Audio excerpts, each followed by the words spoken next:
Un cordial saludo a todos los oyentes de Radio María. Un día más, con la gracia del Señor, proseguimos el comentario del Catecismo de nuestra Madre, la Iglesia. Comentamos hoy el punto 408 y 409. Con él concluye la explicación de este apartado que tiene como título Un duro combate. Se refiere al combate contra las consecuencias del pecado original en nuestra vida. Dice el punto 408. Las consecuencias del pecado original y de todos los pecados personales de los hombres confieren al mundo en su conjunto una condición pecadora que puede ser designada con la expresión de San Juan, el pecado del mundo. Mediante esta expresión se significa también la influencia negativa que ejercen sobre las personas las situaciones comunitarias y las estructuras sociales que son fruto de los pecados de los hombres. Bueno, este es el punto 408. Y en primer lugar, para explicarlo, decir que en algún programa anterior en el que hablábamos de los posibles errores a la hora de interpretar el pecado original, decíamos que un error había sido un intento de disolver el misterio de fe que se esconde detrás del tema del pecado original e intentar explicarlo sencillamente desde un sentido, lógico. El pecado social sería el influjo negativo que existe en este mundo hacia cualquier persona. ¿Qué sería el pecado original? Según este intento de interpretación. Pues obviamente lo que aquí queremos decir que es una consecuencia. Porque aquí estamos diciendo que existe ciertamente un pecado social. Existe el pecado social. Pero claro, lo que la fe católica afirma es que este pecado social que existe, y ahora vamos a explicar qué entendemos por pecado social, es una consecuencia del pecado original. Pero no podemos confundirlo uno con el otro. Eso de que el pecado original es una cosa simbólica que en realidad se reduce al influjo del mal en cada uno de nosotros, pues es que poníamos un ejemplo bien concreto, y es decir, imaginémonos en una hipótesis una persona pues que haya venido al mundo en un contexto fuera de la sociedad, ¿no? O sea, que haya nacido aislado, viviendo en medio del reino de los animales, para entendernos, ¿no? Pues esa persona tendría pecado original como nosotros, que hemos nacido en medio de una ciudad. O sea que no se puede reducir, no se puede confundir pecado original con pecado social. Pero sí es verdad que del pecado original una de las consecuencias que se deriva pues es lo que llamamos pecado del mundo, o pecado social. Si recordáis, en la doctrina católica se dice ¿cuáles son los enemigos del alma? Mundo, demonio y carne. Y cuando se dice mundo, se está haciendo referencia a este influjo, el influjo negativo que tiene el mundo en nosotros. La palabra mundo puede tener distintas acepciones. El mundo puede ser algo positivo, como creado por Dios, y vio Dios que era bueno, que se repite en cada uno de los versículos del Génesis en los que se afirma la creación del mundo. El primer día creó y vio Dios que era bueno, el segundo día y vio Dios que era bueno. O sea, el mundo es bueno en cuanto salido de las manos de Dios. Pero también existen otros pasajes de la Sagrada Escritura en los que se utiliza la palabra mundo no en un sentido positivo, reconociendo en él las huellas de Dios, sino más bien reconociendo en él las huellas del tentador. Cuando, por ejemplo, San Juan dice: vosotros no sois de este mundo, y habla del influjo del mundo en nosotros, contra el que tenemos que luchar. Hay una batalla que es ser de Cristo o del mundo. No podemos ser mundanos, etcétera. Bueno, a eso se refiere con la expresión pecado del mundo o pecado social. Hay una influencia negativa. Una influencia negativa, que es obvio que es verdad que en algunos lugares esa influencia puede ser más fuerte o menos fuerte, dependiendo de qué tipo de sociedades, qué tipo de ambientes, qué tipo de amistades. Cuando a nuestros hijos tradicionalmente les hemos dicho, ¿no?, o se nos ha dicho, mira a ver con quién andas, y cuando nuestros padres han estado encima de nosotros preocupados por qué tipo de amistades tenemos, etcétera, pues obviamente estábamos hablando de esto mismo. Nuestros padres eran conscientes de que podía existir un influjo diferente dependiendo de qué ambientes frecuentásemos. O sea, que estamos hablando de algo que no solo lo sabemos por fe, sino que la propia experiencia humana es que esto lo confirma. Eso de que yo soy libre para seguir o no seguir lo que me digan los demás, y que yo soy mayorcito para elegir y que no importa lo que hagan mis amigos, aunque mis amigos, pues yo qué sé, hablen de una manera o fumen porros, hagan lo que sea, yo no tengo por qué, a mí no me obligan a hacerlo, yo soy libre de seguirles o no seguirles, nada, pues ese tipo de reflexiones no son reales, porque es obvio que claro, aunque teóricamente no me obliguen, pues me influyen poderosamente, porque hacen que en mi horizonte moral fácilmente se confunda lo normal y lo corriente. Y se tiende a identificar lo normal y lo corriente. Y entonces, bueno, pues lo que hacen los demás termina por ser lo normal. Aunque esté fuera de toda norma, pero claro, se confunde lo normal y lo corriente dependiendo del horizonte en el que vivamos. Bueno, para comentar esto, digamos, con más detalle, se nos refiere en este punto del catecismo que estamos comentando al punto 16 de la exhortación apostólica Reconciliatio e Penitencia, que fue una exhortación apostólica que escribió el beato Juan Pablo II en el año 1984. Entonces tenía ya 7 años como papa, y había habido un sínodo sobre el tema de la penitencia, y entonces el Papa escribió en una exhortación postsinodal esta maravillosa exhortación, ¿no?, en la cual en el punto 16 se trata de este tema. O sea, vamos a ver qué relación existe entre el pecado personal y el pecado social o el pecado del mundo. ¿Y qué es lo que dice? Bueno, yo voy a hacer un breve resumen de lo que dice el beato Juan Pablo II en esa exhortación. Lo primero a decir es que el pecado en sentido propio, el sentido estricto, siempre es un pecado personal.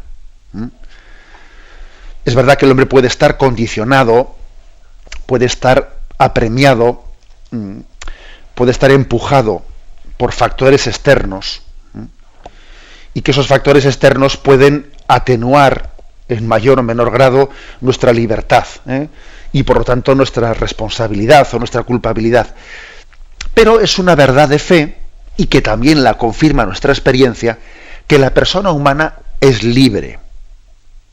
Y no se puede ignorar esta verdad, con el fin de descargar en las estructuras, en los sistemas, en el prójimo. No se puede descargar en los demás el pecado de los individuos. Porque si hiciésemos eso, pues entonces estaríamos eliminando la dignidad y la libertad de las personas. Sería como decir, bueno, pues los hombres, lejos de ser sujetos morales, bueno, pues son como si fuesen piezas de un puzzle en el que estamos predeterminados. En realidad vamos a decir que no existe nada tan personal e intransferible como la virtud cuando uno es santo, o como la responsabilidad de la culpa. Eso es personal e intransferible. Lo que no quiere decir que no tenga influencias de los demás. Claro que tiene influencias de los demás, tanto la santidad como el pecado. Bueno, esta es la afirmación básica. Entonces, ¿qué se entiende por pecado social o pecado del mundo? Hay diversos significados. Juan Pablo II, en concreto, habla de tres significados de la palabra pecado social o pecado del mundo. El primero, que siempre el pecado repercute en los demás. Todo pecado, cualquiera, sea el que sea, hasta los malos pensamientos, consentidos y queridos, aunque tú nunca los hayas dicho, es que eso repercute. es como, digamos, la otra cara de aquella solidaridad que se formula en nuestra fe en la comunión de los santos. Hablamos de ese misterio de la comunión de los santos. Bueno, pero la comunión de los santos, como os podéis imaginar, tiene cara y cruz. También hay la comunión de los pecadores, la comunión del pecado. Un alma que peca, alguien que cuando pecamos, de alguna manera arrastramos con nosotros a la Iglesia y al mundo entero.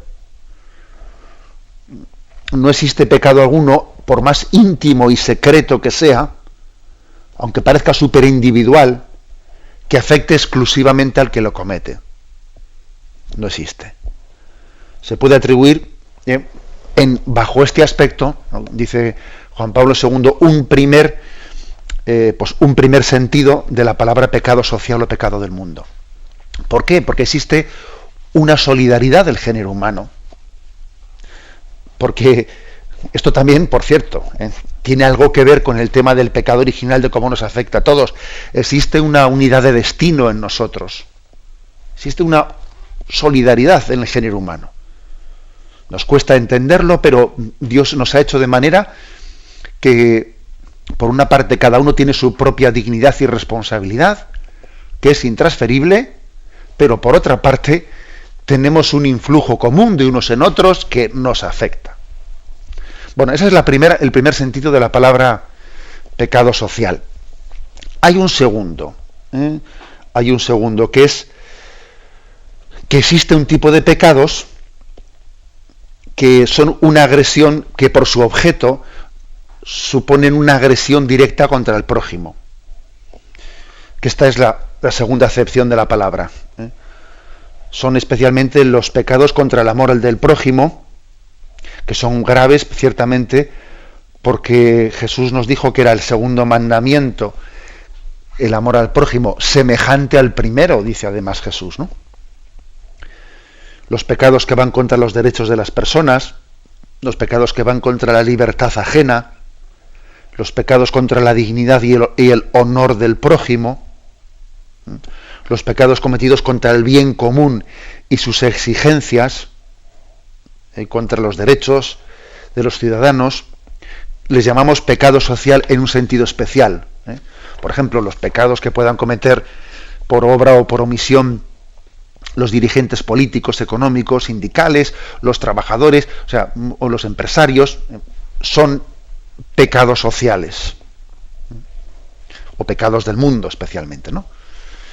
Hay una tercera acepción, todavía, dice Juan Pablo II en esta exhortación apostólica, una tercera acepción de la palabra pecado social, y se refiere a las relaciones entre las distintas comunidades humanas. Pues se refiere, por ejemplo, a la lucha de clases, a la contraposición obstinada de bloques de naciones, de una nación contra otra, de una tribu frente a otra tribu, a una especie que parece que ya hemos nacido encasillados, y ¿tú de qué eres? Tú eres Hutu, tú eres Tutsi, y nada, a zurrarse uno contra otro. Tú eres palestino y tú eres israelita, pues venga, duro ahí, ¿no? Es decir, que hay un tipo de pecado social que, claro, que influye mucho, ¿no?, en nuestra vida. Es verdad que uno se puede llegar a preguntar, ¿no?, ¿qué tipo de responsabilidad personal podemos llegar a tener? Pues eso, de que alguien haya nacido y ya parece que le han educado en el odio, y uno nace en el seno de una cultura, de una tribu, que desde pequeño le dice: los malos son aquellos, porque aquellos son los que a nuestros antepasados les han quitado los derechos, y entonces tú ya naces marcado con que los malos son los de enfrente, ¿no? Bien, hay que decir que obviamente, ¿no?, pues este tipo de influjos son complejos, parecen a veces incluso anónimos, y bueno, se habla de pecado social en sentido análogo, no en el sentido propio, porque es verdad que bueno, pues que, por ejemplo, una persona no haya sido educada así en una especie de odios, de rencores desde su infancia, difícilmente es identificable pues la responsabilidad de ese odio, de ese enfrentamiento, de esa irracionalidad totalmente es atribuible a él, ¿no? También hay un influjo del mundo que lo explica mucho, que lo explica. Entonces hablamos de pecado social en el sentido analógico. Pero sin embargo, por muy analógico que sea, no elimina completamente la responsabilidad de los individuos. Porque es que Dios nos ha dado una capacidad incluso, fijaros bien, de buscar la verdad y el bien más allá de los errores que han podido cometer nuestros padres, más allá del ambiente envenenado que podamos tener a nuestro alrededor. La capacidad del hombre de buscar el bien, de buscar la verdad, aunque lógicamente estará atenuada por el ambiente en el que hayamos nacido, sin embargo lo supera. Y la prueba es, bueno, pues nos remitimos a muchas pruebas concretas de cómo los santos han superado el condicionamiento del tiempo y del lugar en el que han vivido. Los santos sí lo han hecho. En realidad, el cristianismo, decía Chesterton, ¿no? El cristianismo nos da la gracia de superar la esclavitud de ser hijos de un tiempo y de un ambiente determinados. Porque no deja de ser una cierta esclavitud, ¿no? Si tú eres un joven alemán, y has nacido en un tiempo determinado, a ti te han contado una historia y has nacido en el tiempo de Hitler y entonces has sido educado desde pequeño, pues en esa falsa historia de la raza aria, y entonces tú, desde pequeño te han metido, ¿no?, esa milonga y tiendes a creértela. Pero fíjate cómo también incluso en medio de aquella Alemania ciega, nazi, etcétera, existió la gracia de que la luz de Cristo, la luz de la revelación, que ilumina el sentido común, permitió a muchas personas no caer en aquel gran engaño, y superarlo y entender que todos somos iguales a los ojos de Dios, y que Dios nos ama independientemente de nuestras razas, de nuestros colores. O sea, bueno, pues es decir, que existirán condicionantes, pero que nuestra responsabilidad no desaparece. Ahora bien, que existen condicionantes y que hay que tenerlo en cuenta. Y por eso uno tiene que luchar también, no solo por su familia, no solo por decir, a ver, yo quiero que mi familia sea santa. No. Además de que mi familia tenga un buen ambiente, además de vigilar por qué canales de televisión entran en mi casa, y porque yo también tengo que luchar por el ambiente social de mi municipio, de mi comunidad autónoma, porque es que mis hijos no únicamente van a respirar dentro del hogar, van a respirar en la calle, y la novia, mi hijo la va a buscar en la calle, no la va a buscar aquí dentro de casa.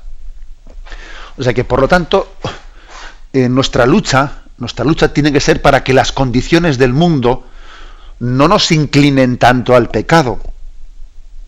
Cuando uno lucha porque hay unas leyes justas, porque haya unos hábitos y unas costumbres que no tiendan a la degeneración, no está luchando por imponer sus ideas frente a los demás, como algunos piensan. No, perdón. Estamos luchando porque haya un ambiente respirable, que no nos empuje, que no pretenda inclinarnos al mal. ¿Es así? Pues por ejemplo, vamos a ver, el hecho de que en una familia, ¿no?, o sea, en una familia le pueda llegar a una familia una factura en la que de repente ven que hay un gasto telefónico impresionante, porque resulta que un chaval, el hijo, pues que está en una edad crítica, de repente ha descubierto las líneas eróticas y ha hecho un montón de llamadas telefónicas a esas líneas, y de repente llega el drama de que a esa casa llega una factura telefónica. Vamos a ver, eso implica lo siguiente, y uno llama a la compañía y dice, no, claro, es que pues alguien ha llamado desde ahí y usted, si no quiere tener ese servicio, se tiene que dar de baja, por ejemplo. Y uno dice, ¿y no sería más normal y más conforme a preservar al derecho que tiene la familia de preservar, ¿no?, el influjo del mundo en nuestra vida, que el que quiera darse de alta en ese servicio haya tenido que contratarlo explícitamente, en vez de que tenga que ser uno el que se dé de baja si no lo quiere? Por ejemplo, es decir, tenemos el deber de luchar y de hacer lo que esté en nuestra mano para que el ambiente social que nos rodea nos incline al bien en vez de inclinarnos al mal. Resulta que por muchos estos paquetes de canales de televisión, por ejemplo, meten canales pornográficos, ¿no? Y entonces dice uno, bueno, no, pues el que no quiera que lo desintonice. No, perdone, vamos a ver, que sea exactamente al revés, que el que quiera llame y lo contrate, no que tenga que ser uno el que vea cómo quite el mal de su casa. O sea, es curioso, ¿no? Pero parece que por defecto hemos llegado a entender que la libertad es casi sinónimo de que es lo mismo una cosa que su contraria, y cada uno no es así. O sea, es decir, el influjo del pecado del mundo, del pecado social, existe. No quiere decir que tú no tengas libertad, pero existe y te influye y te condiciona. Luego, cuando uno lucha por dejarle a sus hijos un ambiente más respirable y que no les incline tanto al pecado, está llevando a cabo una de las batallas principales en la vida. Tenemos un momento de reflexión y continuamos enseguida.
Escuchan el programa Catecismo de la Iglesia Católica con Monseñor José Ignacio Munilla.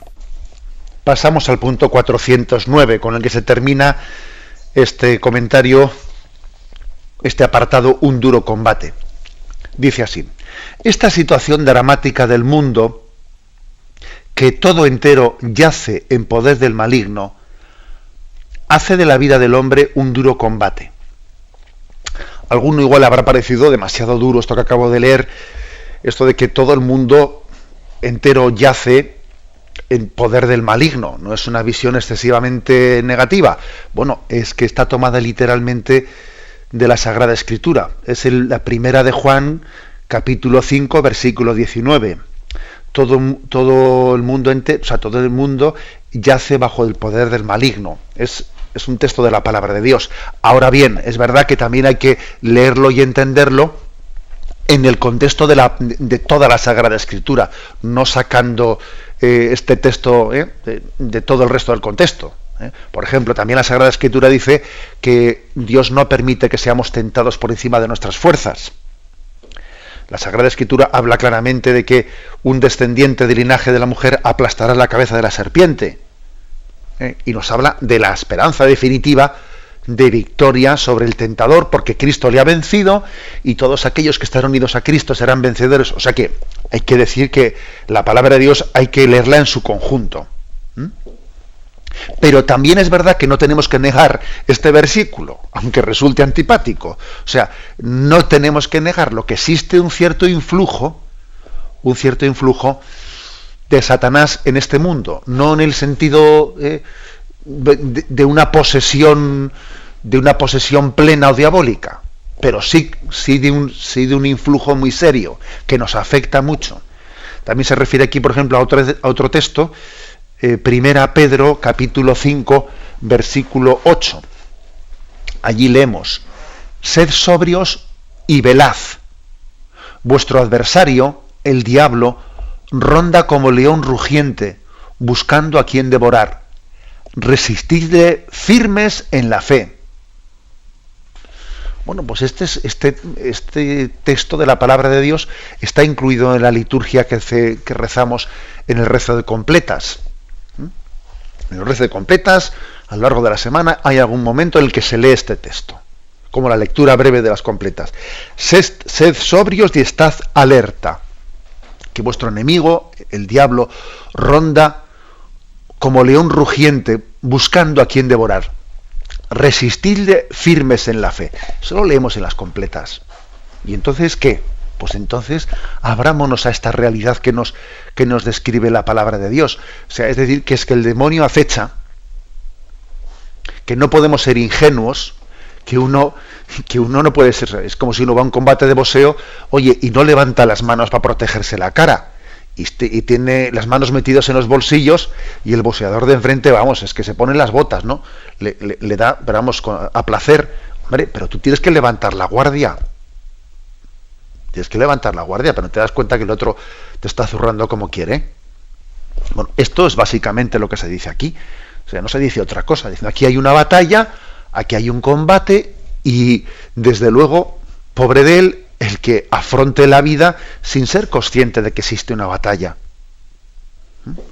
Esa batalla existe. La vida humana es milicia, es combate. También es un texto de la palabra de Dios también es un texto que la tradición católica, pues en su ascesis lo ha incluido. La vida es combate, es milicia. Bueno, este aspecto es el que se quiere aquí subrayar. No podemos ser ingenuos. En realidad suele decirse que ni el optimismo ni el pesimismo son cristianos, sino la esperanza en Cristo. Esa sí que es cristiana. El optimismo antropológico, el pesimismo antropológico, mire usted, ni optimismos ni pesimismos, sino esperanza. Esperanza en Cristo, que unidos a Cristo venceremos. Este matiz me parece importante. De lo contrario, estamos demasiado condicionados, pues porque uno tiende a ser, pues, una persona tristona, que más bien lo ve todo negativamente. El otro, por el contrario, pues es un echado pa'lante, un ingenuo, uno que se piensa que se come el mundo, tiene una visión totalmente... Mire usted, ni el pesimismo ni el optimismo son cristianos. Luego, parte de esta esperanza cristiana es tomar conciencia de que somos tentados, de que hay tentación, de que hay tentador, y que además el tentador es un ser personal. Satanás y sus ángeles, y por lo tanto eso todavía, pues el hecho de que sea un ser personal le hace tener más capacidad de estrategia. Claro, o sea, la capacidad de estrategia es superior cuando es un ser personal el que tienta, porque se adapta a cada persona y le dice, a este le tiento por aquí, a este por allá, este sé que le aprieta el zapato por este sitio, a este le aprieta por el otro, y desde luego el demonio será muchas cosas, pero tonto no es. Tonto no es. Entonces es importante tener conciencia de esta estrategia. Bueno, yo creo que tenemos que ser capaces de decir esto sin que induzca pues, ni agobios ni miedos en nuestro interior. ¿Por qué? Porque estamos unidos a Cristo, y nuestra esperanza es Cristo. Bueno, y además yo creo que en cuanto a las estrategias, ¿no?, de la tentación o del tentador, pues hay que decir que hay dos tipos de estrategias, ¿no? A veces ese es el combate frontal y a veces es el intento de asimilación, y lo segundo es peor que lo primero. Que muchas veces el diablo y sus ángeles afrontan la tentación intentando ganarnos el corazón, o sea, no de una manera frontal, como a veces pues han hecho con los santos, ¿no? No, sino intentando que nuestra mentalidad sea la mentalidad del mundo, que rebajemos el ideal cristiano, que de alguna manera nos mundanicemos. Y aquí la clave está en que tomemos conciencia de que los medios de gracia son totalmente necesarios. Pues el alma que no ora está vencida antes de empezar a combatir. Quien no lucha no tiene esperanza. Quien no ora no tiene capacidad de vencer. Dicho de otra manera, que el demonio tiene que estar muy tranquilo cuando ve que el hombre o no se preocupa de luchar o únicamente lucha a golpes de voluntad. Tiene que estar muy tranquilo el demonio. Si ve que únicamente luchamos con deseos, con proclamaciones de quiero que yo con mi voluntad voy a hacer, mira, si él ve que no nos apoyamos en medios de gracia, que no nos apoyamos en Jesucristo, en sus sacramentos, en la oración, desde luego el demonio tiene que estar muy tranquilo, porque no vamos a tener la capacidad de hacerle frente y de vencerle. En resumen, que hay que crecer en conciencia de la importancia de los medios de gracia para hacer frente al tentador. Y además de recurrir a los medios de gracia, darnos cuenta de que la batalla no es cosa de un día, es cosa de toda la vida. Porque incluso aunque hayamos tenido la fe suficiente pues para entender que tenemos que vivir toda nuestra vida, ¿no?, a la luz de la fe, a la luz de Jesucristo, nuestra batalla está en actuar bajo esa luz, bajo la luz de la fe, y no condicionadas por la carne y la sangre. Es decir, que no solo el que dice Señor, Señor, entrará en el reino de los cielos, sino que el que cumple la voluntad de mi Padre, que no basta con ver las cosas, es importante verlas, sino que además de verlas, pues lógicamente hay que actuar en coherencia debajo de ellas. O sea, el combate está a dos niveles, a nivel de la razón y a nivel de la voluntad. Al nivel de la razón es para que caigamos en cuenta de que existe una tentación y que caigamos en cuenta de que hace falta la ayuda de la gracia de Cristo para vencer la tentación. Ese es el combate de la razón. Pero luego viene el combate de la voluntad. Que incluso habiendo caído en cuenta, ¿no?, de la necesidad de la gracia de Cristo, después viene la batalla de adecuar nuestra vida en el día a día, en el asunto por asunto, a dejarse conducir por la gracia de Cristo y no por el influjo de la carne y de la sangre. Dos batallas, a nivel de la razón y al nivel de la voluntad. Estoy seguro, me parece a mí que si yo preguntase a los oyentes, si hiciésemos ahora una encuesta, ¿qué le parece a usted? ¿Que la batalla principal en su vida es una batalla de la razón o es una batalla de la voluntad? Yo creo que la mayoría iban a responder, es una batalla de la voluntad. Y sin embargo pienso que nos equivocamos. La batalla principal es una batalla en la razón. Es decir, de caer en cuenta de que existe un tentador, de desenmascarar sus estrategias y de la necesidad de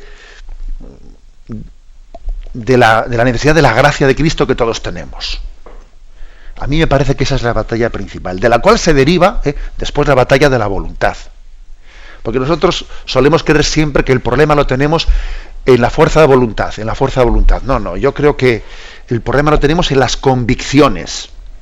La prueba es que la gente cuando tiene convicciones, madre mía, que se mueve la voluntad y mueve la vida.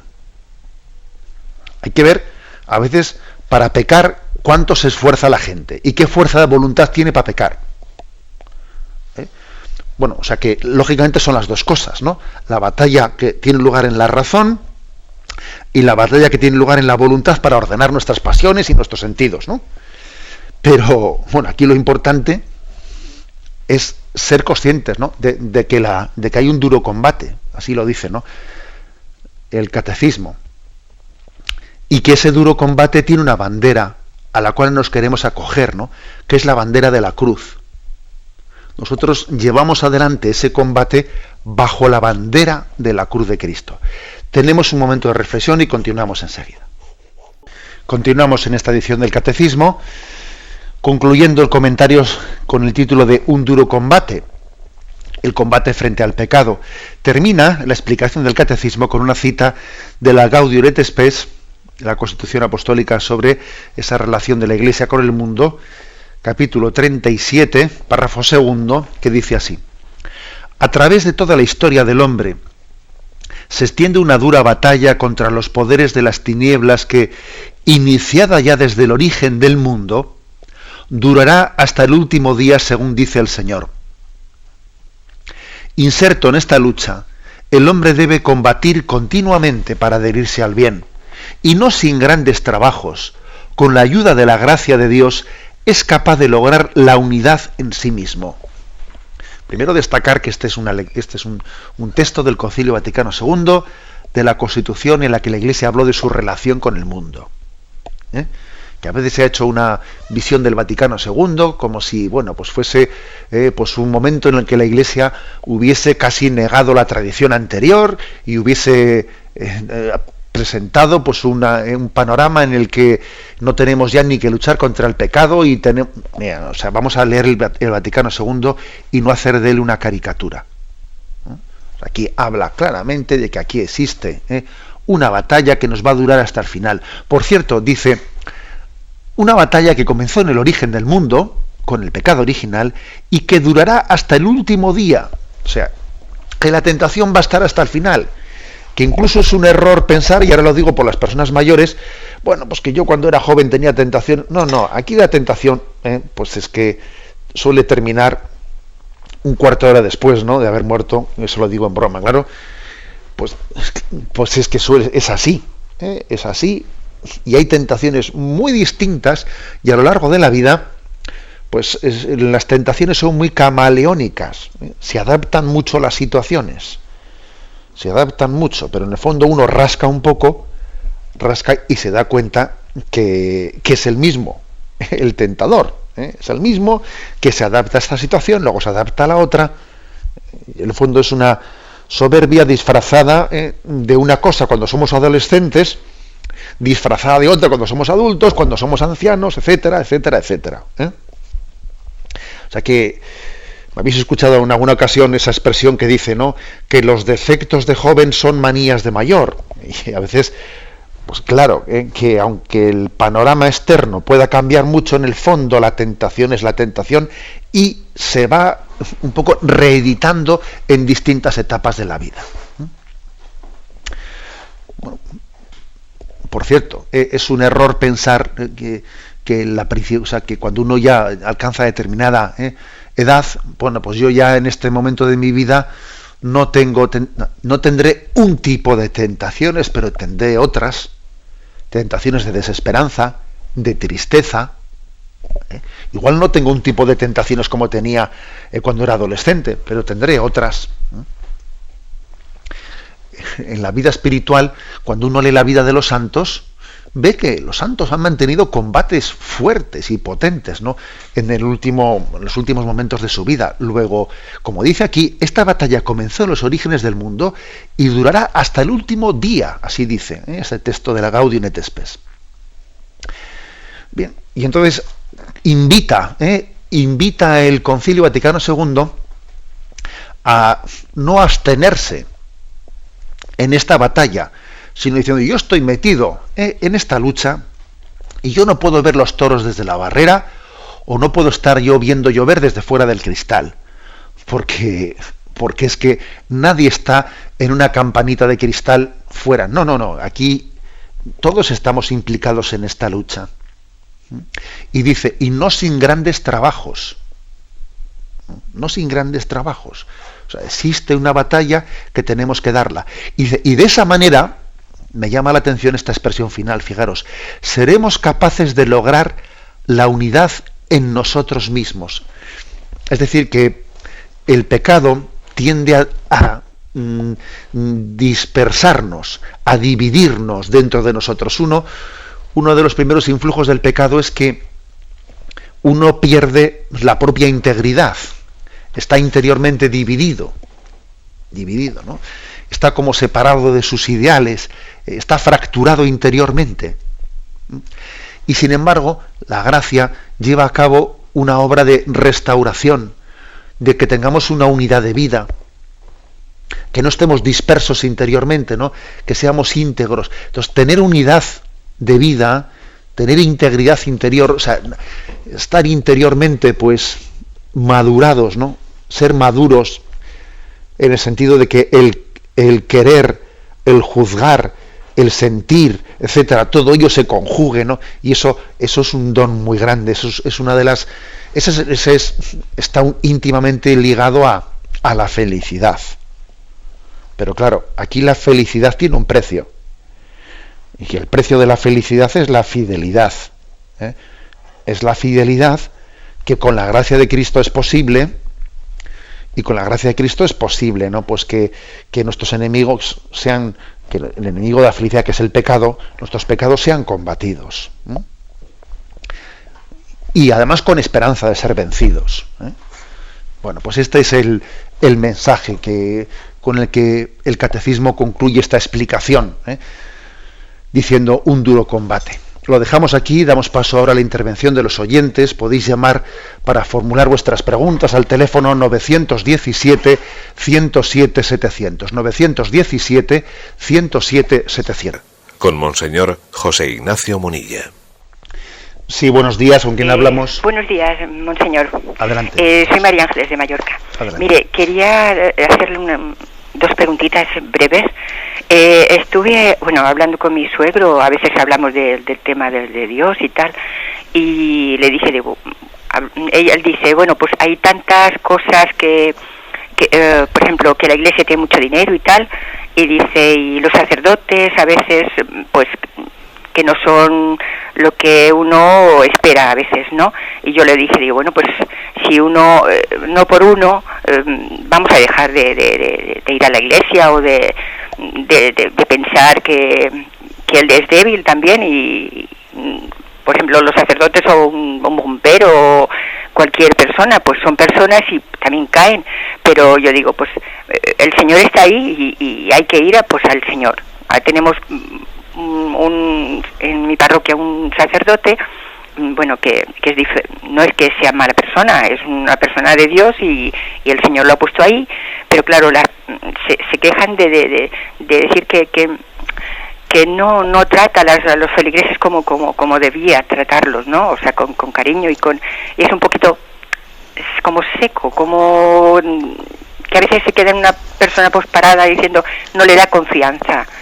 Y yo le digo, pues hay que pedir mucho por él y que el Señor no lo ha puesto ahí, pues tenemos que tener paciencia y esto. La otra pregunta, no me quiero enredar mucho, pues es que a veces mi hija me pregunta y dice, por ejemplo, eso que le estaba diciendo de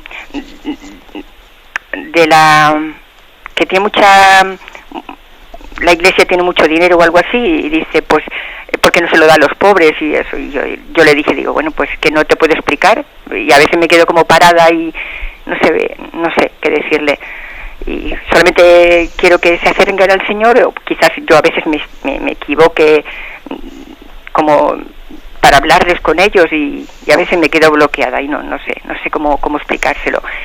Y no sé, de acuerdo. Esto, muchas gracias. A una palabra le diremos. Bien, yo sé que muchas veces se repite con facilidad el tema de la relación de la Iglesia con los bienes, etcétera, vamos a ver, con el dinero, etcétera. Yo creo que ese tipo de comentarios están hechos básicamente desde quienes no conocen la vida de la Iglesia por dentro. Pues claro que la Iglesia, somos conscientes de que tiene un patrimonio inmobiliario pues grande, pues todo lo que supone las iglesias, los terrenos, pues los monasterios, etcétera. Pero es un patrimonio que no es traducible en dinero en el sentido de realización de beneficios o de venta o de venta inmobiliaria. O sea, así de claro. Más bien voy a decir una cosa. Más bien hoy en día lo que ocurre es que en muchos municipios, por ejemplo, que hay un monasterio de clausura, etcétera, esto es lo típico que está ocurriendo ahora mismo en España. Claro, los monasterios de clausura, que algunos tienen que cerrar pues por falta de vocaciones, o unificarse dos monasterios, suelen estar ubicados en sitios muy buenos, pero claro, que no están catalogados en el municipio como zonas construibles, sino que son dotaciones religiosas, etcétera. Y cuando tienen que vender una propiedad de ese estilo, se vende a un precio bien bajo. El municipio pues llega a un acuerdo porque esa congregación deja ese edificio, y cuando la congregación ya lo ha dejado, el municipio recalifica esa propiedad que no tenía, ¿no?, capacidad de construcción, y entonces el municipio acaba él haciéndose con un patrimonio, con un dinero, mejor dicho, que a la Iglesia no le ha llegado en absoluto. Eso es lo que está ocurriendo ahora mismo en España, que su patrimonio inmobiliario en absoluto está revertiendo en nosotros en un enriquecimiento, en absoluto. Muchas veces cuando los municipios se hacen con ese patrimonio, entonces recalifican, y entonces es cuando construyen viviendas. Esta es la vida, el día a día de la Iglesia. Digo un poco porque, claro, desde fuera no se conoce. A mí me parece que la Iglesia, quien la conoce por dentro, sabe que tiene una vida austera. En la Iglesia hay una vida austera, comenzando por la sustentación muy sencilla de quienes la formamos. Yo creo que ninguno de los que vivimos como sacerdotes, etcétera, ninguno de nosotros se nos hubiese ocurrido dar este paso que hemos dado por el sueldo que recibimos. Bueno, pues que hoy en día todos los sacerdotes de España pues no llegan a 1000 euristas, eso es obvio. Bueno, pues esa es la realidad. Que yo creo que en la Iglesia existen pues los suficientes defectos y calamidades y pecados para que quien intente pues escudarse en ellos o excusarse en ellos, pues no dé un paso al frente. Pero también en la Iglesia existen los suficientes signos de santidad y de coherencia para servir de testimonio y para acercar a la verdad a los que buscan a Dios. A mí me parece que eso es una realidad. ¿Que teníamos que ser más santos? Por supuesto que teníamos que ser más santos, sí, posiblemente acercaríamos a muchas más almas a Dios. Pero también me atrevo a decir esto, que en esta Iglesia pecadora, que también es santa al mismo tiempo, existen los suficientes pecados para quien no busca a Dios se escude en ellos, y existe el suficiente testimonio de santidad para que quien busca a Dios pues pueda ser ayudado por el testimonio de la Iglesia. Damos paso a un siguiente oyente. Buenos días. Buenos días, monseñor. Adelante. Ana de Valladolid. Adelante. Mire, quería preguntarle, cuando nos bautizamos, Sí. quedamos liberados del pecado original, Sí. y nos hacemos cristianos. Pero mi duda es, ¿nosotros somos hijos de Dios antes de bautizarnos? Porque con el bautismo el Padre nos adopta como hijos, ¿no? Pero antes del bautismo... De acuerdo, sí. Interesante esa pregunta que ha salido en alguna ocasión de una otra manera. Vamos a ver, la expresión hijos de Dios es una expresión que puede tener distintos niveles. Puede ser utilizada en un sentido más amplio, más propio, más estricto. En un cierto sentido, toda criatura humana es hija de Dios. Incluso los no cristianos. O sea, podríamos encontrar, Dios es Padre de toda la humanidad. Podríamos encontrar frases en el Magisterio que hablen en este sentido. Dios Padre de todos los hombres. Bueno, pues esas son palabras que podemos encontrar perfectamente en la Sagrada Escritura y el Magisterio de la Iglesia. Y en otros textos, sin embargo, se habla de la paternidad de Dios en un sentido pues más propio, específico, de la paternidad en Cristo, recibida a través del sacramento del bautismo. ¿Cómo conjugar? Es decir, ¿en qué sentido se habla de la primera paternidad en un sentido más genérico y de la paternidad en un sentido más propio específico? Vamos a ver, yo, como siempre, recurriendo a los ejemplos, que quizás yo a veces abuso un poco de ellos, ¿no? Pero yo los lanzo para quien le puedan un poco ayudar. Yo diría, vamos a ver, no es lo mismo que tengamos un padre que tenemos noticia de que él nos dio a luz, etcétera, que vayamos a su casa y vivamos con él. No es lo mismo.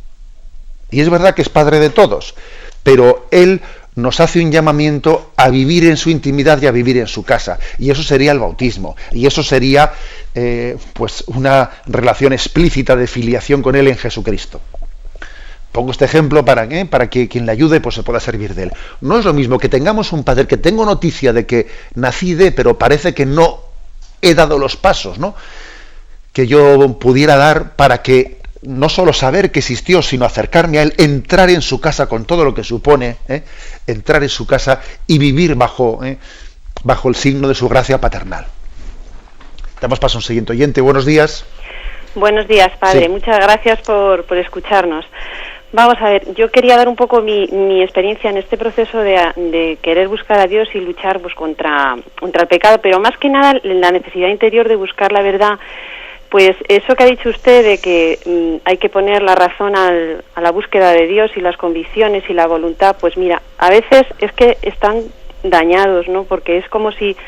mi experiencia es que es como si mi cerebro y mi ser fuera como tuviera un sistema operativo en el cual Dios pues no quiere entrar porque le voy a manipular, ¿no? Porque quiero agarrarle y meterle en unos esquemas que no me conducen más que a seguridades mías, ¿no? Entonces, a mí lo que me ha servido personalmente pues es una apertura a que Dios es más grande que yo, Él sondea los abismos, Él me conoce más que yo. O sea, la gracia de saberle lo que acaba de decir usted, ¿no? Un Dios Padre que es superior incluso a mis fuerzas. Porque si yo me meto en el tema de las fuerzas, yo veo que no. Dios me ha demostrado que es más grande todavía que esa impotencia. Y bueno, pues nada, quería comentarlo a ver qué le parecía a usted. Muchísimas gracias por su comentario. Vamos a ver, me he acordado según hablaba el oyente de esas palabras de Cristo, pues a sus apóstoles, a Pedro especialmente: vosotros pensáis como los hombres, no pensáis como Dios. Es decir, la escuela apostólica que Jesús llevó a cabo, ¿no?, con los 12 apóstoles fue toda un esfuerzo para ir limando, para ir puliendo la concepción que ellos tenían de relación con el Dios verdadero, porque siempre tenemos la tendencia a manipular a Dios a nuestra medida. Siempre existe eso, ¿eh? Esa reprensión del Señor: tú piensas como los hombres, no piensas como Dios, Pedro. En el fondo se nos puede decir a cada uno de nosotros cuando intentamos que Dios sea nuestra manera, que Dios sea pues con lo que yo entiendo que debiera de ser, por los caminos que yo creo que debieran de ser, y tenemos que purificarnos, ¿no? Nosotros no poseemos a Dios, sino que es Él el que tiene que poseernos a nosotros, y nosotros tenemos que ser dóciles para ser como arcilla en manos del alfarero. O sea, que tiene que haber una continua purificación, que uno nunca se sienta como que yo tengo todo dominado y todo metido en casillas y todo bajo control. No, yo no soy el que poseo a Dios, Él es el que me posee a mí. Y impresiona ver cómo el Señor a veces pues nos sacude interiormente, y cuando uno pensaba que ya estaba convertido, de repente recibe una nueva conversión, y entonces se da cuenta de que anteriormente en el fondo estaba manipulando su relación con Dios. Desde la nueva conversión que tiene, relativiza la vida espiritual que tenía antes. Me despido con la bendición de Dios Todopoderoso, Padre, Hijo y Espíritu Santo. Alabado sea Jesucristo.